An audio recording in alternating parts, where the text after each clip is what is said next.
Hello வணக்கம். இது உங்கள் சிவி ஜோன். எல்லாரும் எப்படி இருக்கீங்க? இப்போ பற்றின ஒரு சம்பவம் நடந்துச்சு.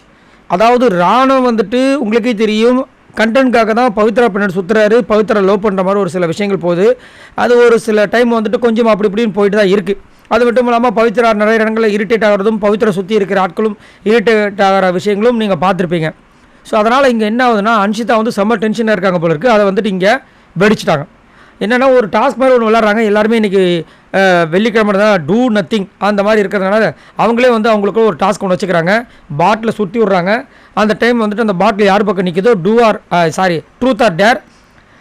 ட்ரூத்னா உங்களுக்கே தெரியும், டேர்னு என்ன தெரியும். ட்ரூத்னா நம்ம சொல்லி ஆகணும், டேர்னா அவங்க சொல்கிறத செஞ்சாகணும் அந்த மாதிரி. ஸோ அப்படின்னு இருக்கும்போது எல்லாருமே ஒரு விஷயம் பண்ணும்போது அன்ஷிதா வந்து என்ன பண்ணிட்டாங்க, டப்புன்னு ராணுவ பிடிச்சிட்டாங்க.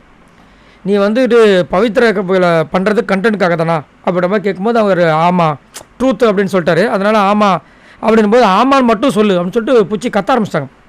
ஒரு மாதிரி உனக்கு அசிங்கம் மேலே அந்த மாதிரின்னு சொல்லிட்டு ஒரு மாதிரி கத்த ஆரம்பிச்சிட்டாங்க. அவர் சொல்லிட்டார், இல்லை இது எனக்கும் பவித்ராக்குள்ள விஷயம், நான் பேசிட்டேன் அப்படின்னு சொல்லும்போது அப்புறமா கொஞ்சம் கொஞ்சமாக சைலண்ட் ஆகிருப்பாங்க. ஆனால் வந்து கொஞ்சம் அது தேவையில்லாது. ஏன்னா இது அவருக்கும் பவித்ராக்கும் உள்ள சம்பந்தம், அவங்க ரெண்டு பேரும் அதை டீல் பண்ணிப்பாங்க. இந்த மாதிரி இதுக்கு நடுவில் உள்ளே பூந்தாங்கன்னு தெரியல. ஆனால் அன்ஷிதா கிட்டே இருக்க ஒரு பெரிய ப்ளஸ் பாயிண்ட் என்னென்னா, அதை வந்துட்டு கடைசியில் வந்து மன்னிப்பு கேட்டாங்க. என்னென்னா, நீ கடைசியாக ஒன்று சொன்ன பற்றியா, இது எனக்கும் அந்த பொண்ணுக்கும் ஒரு அண்டர்ஸ்டாண்டிங்காக போயிட்டுருக்கு, இது கண்டென்ட் மாதிரி அப்படின்னு நீ சொன்ன பற்றியா, அது சொன்னதுக்கப்புறமா நான் பண்ணிடக்கூடாது, அது என் மேலே தப்பு, என்னை மன்னிச்சிரு, அதை நீ மனசில் வச்சுக்காத, தூக்கி போட்டுரு அப்படின்ற மாதிரி சொன்னாங்க. அது உண்மையிலே அன்ஷிதாவோட அந்த தரம். அன்ஷிதா வந்து இந்த கேமுக்குள்ளே அவங்க பண்ணுற விஷயங்களை சூப்பராக காமிச்சிருக்கு. ஏன்னா முன்னாடி வந்துட்டு டருட்டுன்னுவாங்க. ஆனால் இப்போல்லாம் பார்த்தீங்கன்னா ரொம்ப ரொம்ப மெச்சூராக இருக்காங்க. ஆனால் இன்னும் அந்த ஜெஃப்ரி கூட வந்து ரொம்ப அதிகப்படியாக வந்து இடம் கொடுக்குறாங்களோன்ற விஷயங்கள் இப்போ வந்து வெளியே பூதாகரமாக வெடிச்சிட்ருக்கு. ஏன்னா ஜெஃப்ரி மேலே இது ஒரு பெரிய பழிச்சொல்லாக போயிட்டுருக்கு.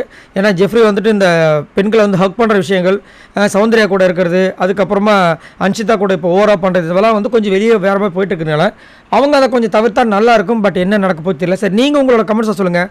அன்ஷிதா அங்கே திட்டிட்டு இங்கே வந்துட்டு ராணுவ கிட்ட மனதார மன்னிப்பு கேட்ட விஷயங்கள் சூப்பராக இருந்துச்சு.